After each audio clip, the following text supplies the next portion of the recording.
Good day, sir. My name is Fauzia S. Cabunsuan. So, my topic is Human Development Theories. So, ang Human Development Theories ay mga paliwanag kung paano nagbabago ang tao habang lumalaki sa katawan o physical, isip, cognitive, emosyon at pakikisalamuha mula sa pagkabata hanggang sa pagtanda.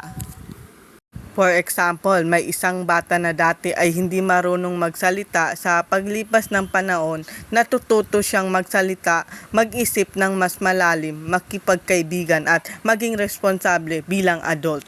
So, psychoanalytic theory. So, ang psychoanalytic theories ay nagsasabi na ang mga karanasan sa pagkabata at mga hindi namamalayang isip o unconscious thought ay may malaking epekto sa ugali at personalidad ng tao. For example, ito na yung mga kulang sa atensyon ng magulang ay maaari maging insecure o takot sa relasyon pagdating ng adult yung bata. So, ayon kay Freud, ang personalidad ay nabubuo sa pamamagitan ng mga yugto na may kaugnayan sa pleasure sa iba't ibang bahagi ng katawan. Kapag may problema sa isang stage, maaari itong makaapekto sa ugali sa pagtanda.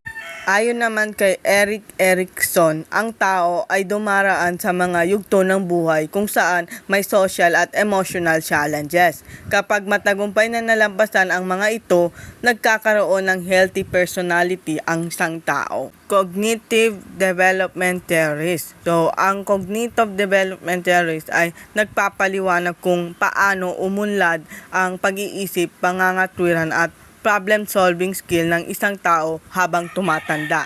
For example, ang isang bata hirap mag-solve ng math problem habang tumatanda at mas maraming practice, mas nagiging madali para sa kanya ang mag-isip at mag-solve ng problema. Ayon kay Jean Piaget, ang mga bata ay aktibong natututo sa pamamagitan ng kanilang karanasan. May mga yugto o stage ang pag-iisip ng bata at habang tumatanda, mas nagiging komplikado ang paraan ng pag-iisip nila.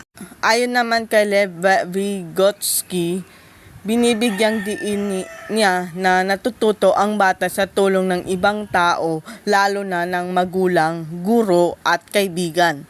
Mahalaga ang kultura, wika at pakikipag-interact sa pagkatuto. Yun lang po. Thank you.